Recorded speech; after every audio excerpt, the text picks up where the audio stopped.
าวเอิญกับสาวหญิงสิพาไปเอาผักอีหุ่มอยู่บ่อนอันเฮาอันก้นมันวานนี่เนาะใกล้ๆกันสยิงเมื่อยย่างแห้งทุกคนจนได้ดมยา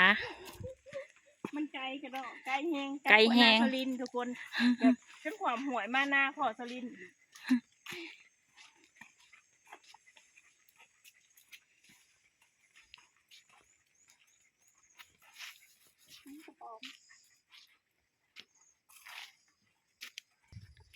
เพิ่นก็ได้ขู่หน่อยหนึ่งหอยศอกตอนแล่นไป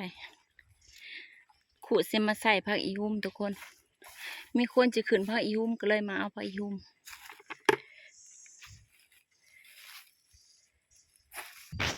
มาหอดกับเศร้าเมื่อยก่อนอยู่ห่มก่อนเมื่อย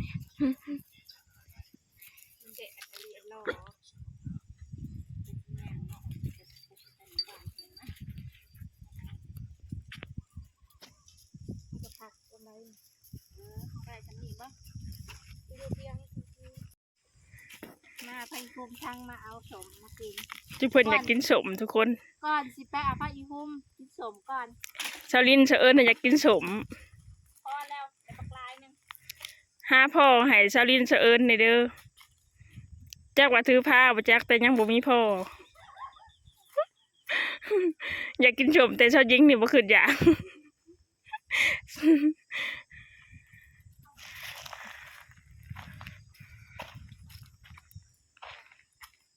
ในบักหลายบักเมือก็ซอนมาถ่ายที่หน้าบนบ้านนั่นนี่ตามมา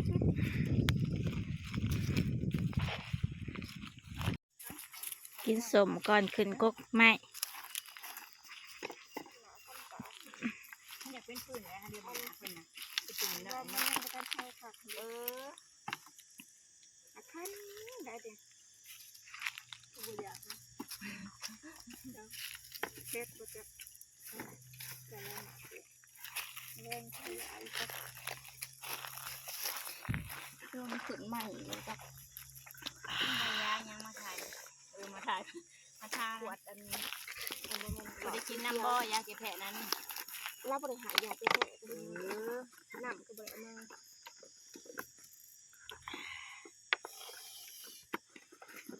เดี๋ยวว่าที่ขึ้นเลยยังกินก่อนเลยโอ้มึงอย่าเอาให้กูเห็นบ่สิกวนลูกกระดอนนะมึงก็เชื่อไม่ใช่หลักอะไร มาเด้อทุกคนกินสมน้ำกันแม่เจี มา ยว เด้อทุกคนมีสมองกับซอแม่โว้ยช่วยโอ้แม่ยังซ้ำไม่ค่อย กินเชิญกินทำยังไงหลด มะม่วงมันก็ต้องผ้าเป็นน้อยลูกตุ้ย โอ้ยน้ำลายเยอะอยู่ เห็นก็อยากน้ำ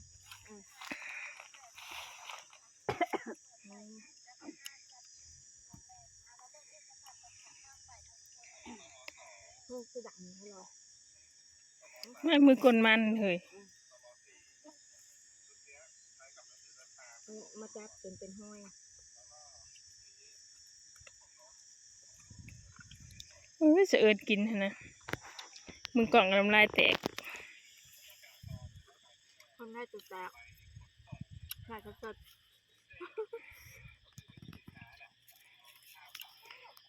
ก่อนที่เอาผักอีหุ่มพากันมานั่งกินสม เป็นห้อยสารมาเปื้อน กินสมแล้วกะคือผักอีหุ่มต้นนี้ทุกคนที่จะขึ้นเอานะนี่สูงแฮงแต่สาวยิงตัวเสือเอิญสลินนะไม่ได้ขึ้นดอกขึ้นมาได้มันสูงแฮงเป็นผู้มาเก็บผู้จะขึ้นก็คือเอื้อยเพิ่นผู้เสือสีม่วงนี้เอเกตเพิ่นจะขึ้น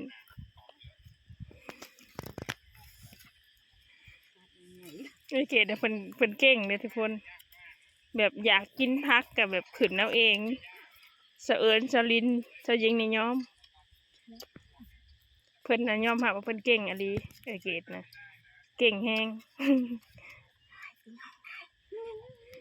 ไอติมให้กินเนาะ นี่คือส่วนมันเนาะมันที่หามากลวานนี่ตัวนี้ก็คือต้นพระอีหุ่มไก่ๆกัน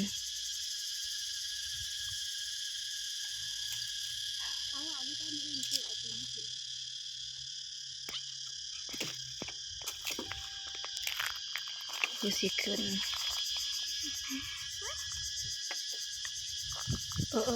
จำนั้น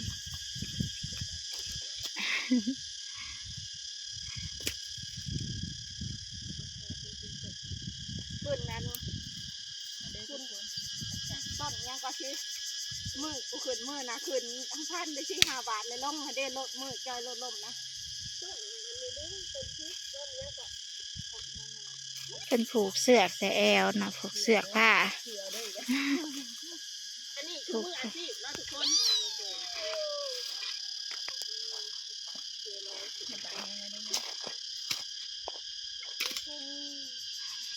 คุณเอากันไดมากาย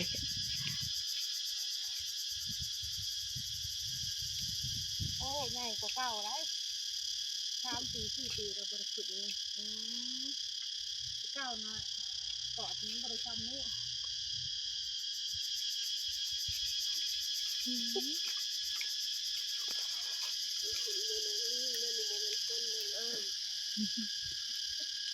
เก่งนะดิ โทษว่าว่าเก่ง เอานาแค้น5 บาทปุ๊บ เพื่อนขึ้นต่ำๆอย่างนี้ นั่ นะ งเสือแค่ยาวแล้วบริใส่หนู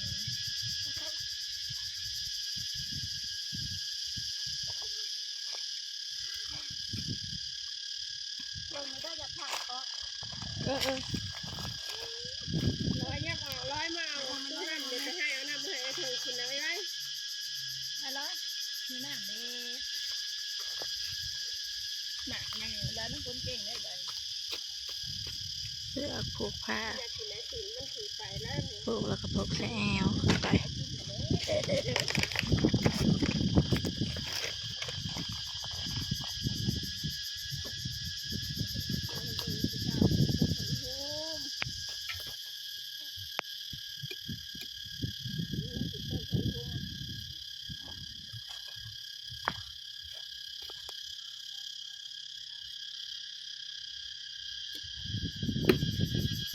เอาไอ้นั่นเด้อมาแต่เมาได้ เตรียมเก็บเด้อซาลินซาหญิง เก็บเป็นเก็บก็คือ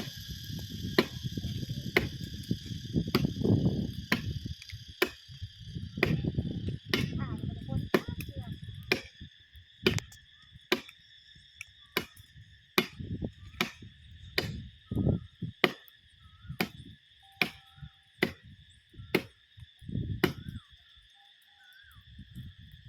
ถึงจะมีแต่ขั้นนะ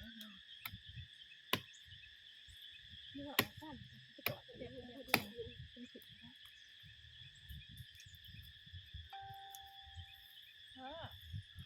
คนเบิ่งได้เป็นไงเนี่ย สองคนเลย ยอดมันเสียมันตกลงมายอดมันเสียขาดเลย ไม่เกี่ยวกับว่าไง ยอดมันสิขาดมันตกลงแหงเนี่ย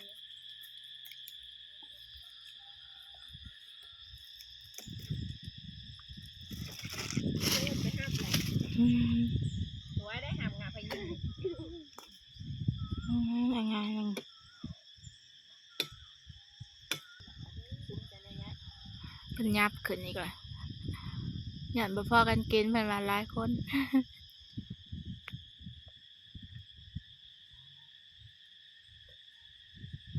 มันคือหายหลาย คือมาเนี่ยคือหายไปแล้ว เอามันหมัดระยะเด้อ มันเป็นยังดอกเจ้าขึ้นน้ำที่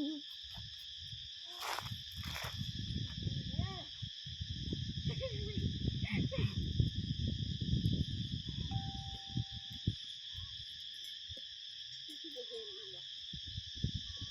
ไก่ก็ต่อ นี่แม่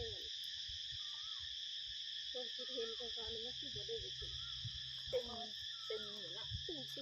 มันเปิดประจัก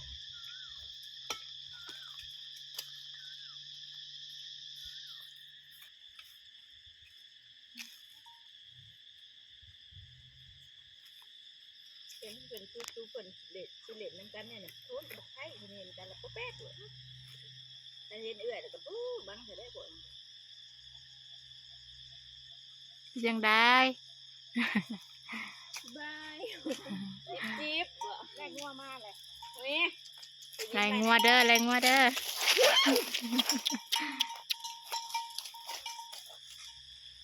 กินเธอสอดประเด็นแล้วก็คุยไก่ ไงตำประเด็น ยังแต่ งัวมันเขือ นั่นมาทานขนาดทานัง ผู้กินสมก็กินลีเลอ เบิ่งกันเลยแต่นั่งเบิ่ง สยิงเพิ่นกินบ่ได้เพิ่นผ่าตั ตั ด ด4 หน่วยแล้วทุกคนเลย เพิ่นผ่าตัดใส่ด้วยเนาะ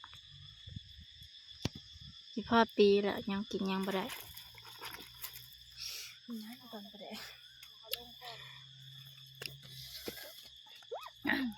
ข้าวจะผิดลูกมากเลยเสือกเลย ระวังด้วยเชิญ ร้อยจะข่าวไปร้อย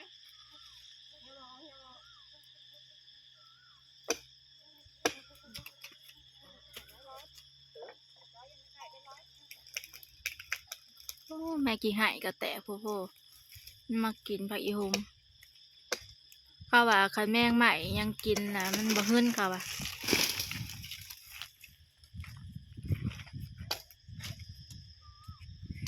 ช่องงากับพ่อแหละ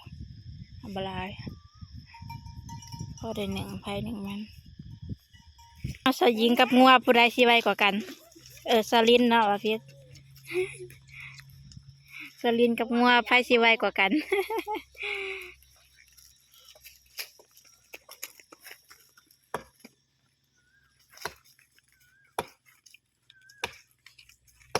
ไล่มันนะ สยิงเก็บได้หลายเติบเลย บุ้งอันข้องไอ้ดอนมันนั่นนะแย่เสร็จในหนึ่งอันนี้น้ำซื่อเลย คันแมงใหม่กินได้คนก็กินได้มันบ่หึ้น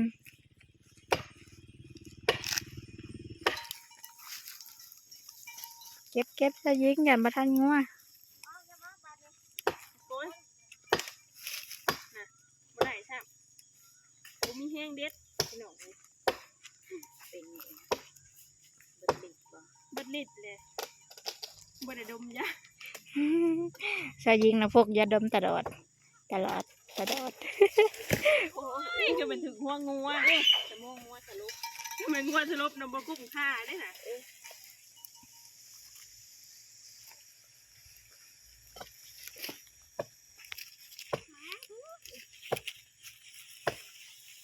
ว่าพ่อเพิ่นยังพันอยู่ ลูกชายเพิ่นก็เป็นผู้ลากมาทั้งไรงัวเพิ่นเอง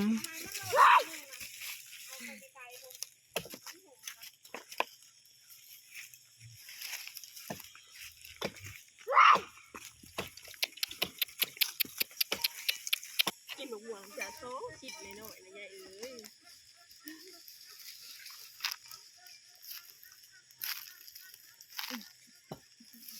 หมูแล้วก็ใส่ตู้เย็นไว้แค่กินบ่เบิด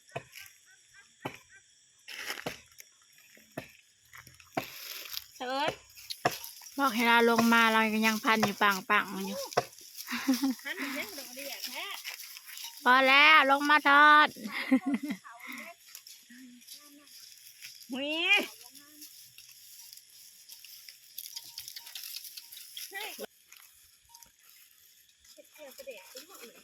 เออ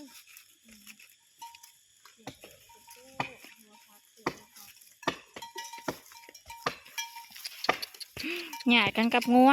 ไปหุ่มก็ได้ บ่อยากไว้งัวผูกมาเป็นฝูง งัวลายก็ได้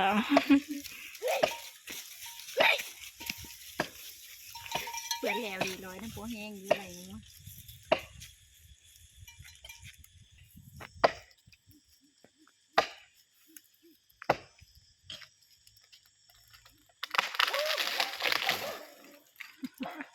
โอ้ยใจหายใจขวามน้ำเด้ ให้บอกเดี๋ยวเราได้อยู่บนไก่เด้อ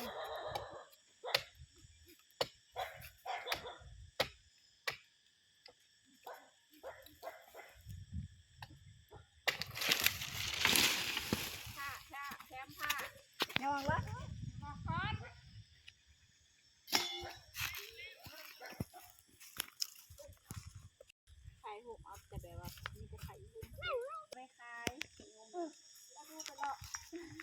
บ่ไปมันผิดเท่ากับไปขายหั่นเด้จะได้ว่าไปดอกขายแบบนั้น งานสุดท้ายพ่อ หาล้างงวดอร่อย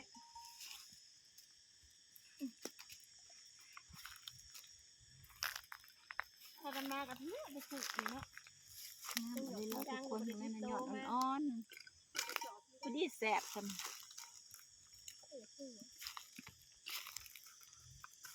เป็นเลาะมือนะนั่น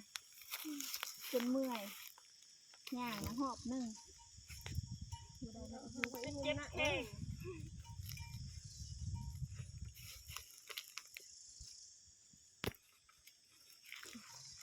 ลงมา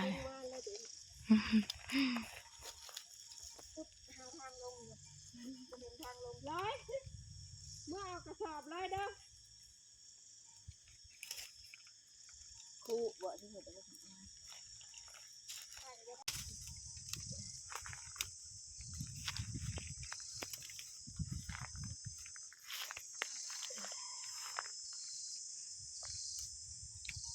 โอ้ยหยาบดูสิเด็กเอาบ่ได้ซ้ำมันยาก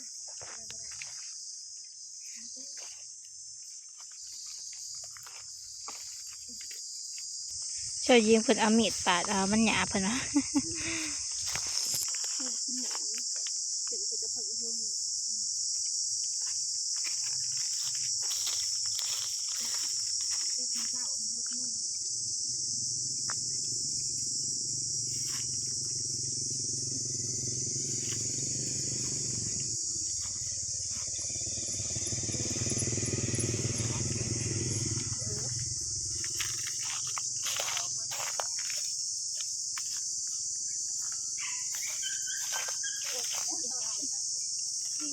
คนมาจากเด่หน่อยเลย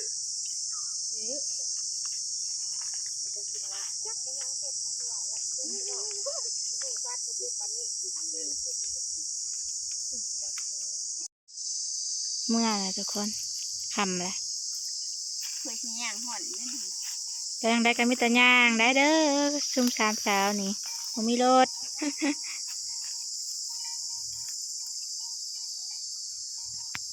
ลาแพนด้าแล้ว ไปเมื่อไปเมื่อเลยทุกคนคำแล้วเพื่อชิย่างกันเมื่อฮอดบ้านอีกพอดีมืดไกลมาหอดเฮือน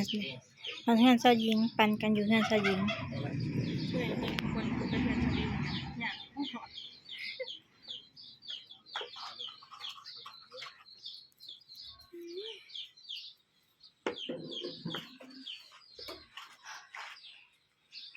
ไปกันเมื่อยแห้งยางจนฮอดฮอดก็ฮอดฮอดก็ฮอด สร้างผู้ ย่างบ่ได้พักจักดีย่างจนฮอด เจ้าหญิงละมือละหอนแห้ง ชื่อว่าด่านี่ฉันวางบุญเป็นอาบน้ำเด็กชื่อเพลง เจ้าหญิงกับพ่อเจ้าลินมีแต่ผู้ไม่เมื่อย นี่ก็ชื่ออะไรเพลงตอนนางคนละวัน ยักก่อหักกัน ขอจบเพียงสำนึกนะทุกคนคลิปหนาพอกันไหม